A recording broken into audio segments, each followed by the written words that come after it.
محترم سامعین کرام، السلام علیکم ورحمۃ اللہ، نحمدہ ونصلی ونسلم علی رسولہ الکریم۔ سوال آیا ہے کہ حضرت، بچے کی پیدائش کو روکنا از روئے شرع کیسا ہے؟ دیکھیے حضرات، بچوں کی پیدائش کو روکنا، برتھ کنٹرول کی گولیاں وغیرہ کھانا، یہ نسبندی کرا دینا، اس میں دو صورتیں بنتی ہیں۔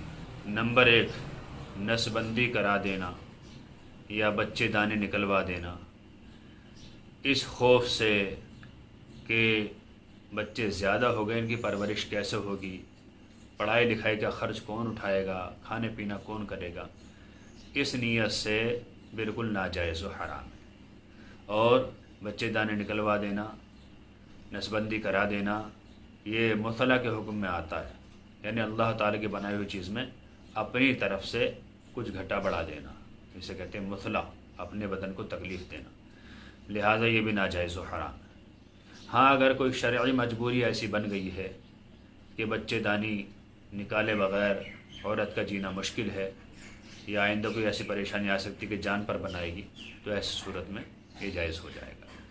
دوسری صورت یہ ہے برتھ کنٹرول کی، کہ انسان اپنی بیوی کو کوئی دوائی وغیرہ کھلائے، جب تک وہ دوائی چلتی رہے گی حمل قرار نہیں پائے گا، لیکن جب دوائی روک دی جائے گی تو حمل قرار پا جائے گا۔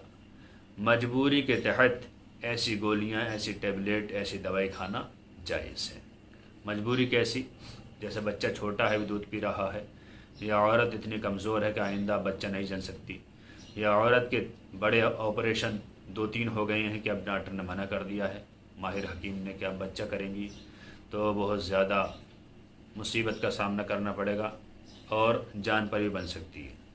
ایسی صورت میں ایسی ٹیبلٹ کھاتے رہنا بالکل جائز و درست ہے۔ لیکن ایسی مجبوری جو کوئی مجبوری نہیں ہے، جیسے انہیں کھلائے گا کون، پلائے گا کون، اس طرح کی باتیں کرنا، یہ ناجائز و حرام ہے۔ لہٰذا ہمیں اللہ تعالیٰ پر بھروسہ رکھنا چاہیے اور ان غلط کاموں سے دور رہنا چاہیے۔ یہ مسئلہ فتاوی شامی کتاب النکاح صفحہ نمبر 412 پر موجود ہے۔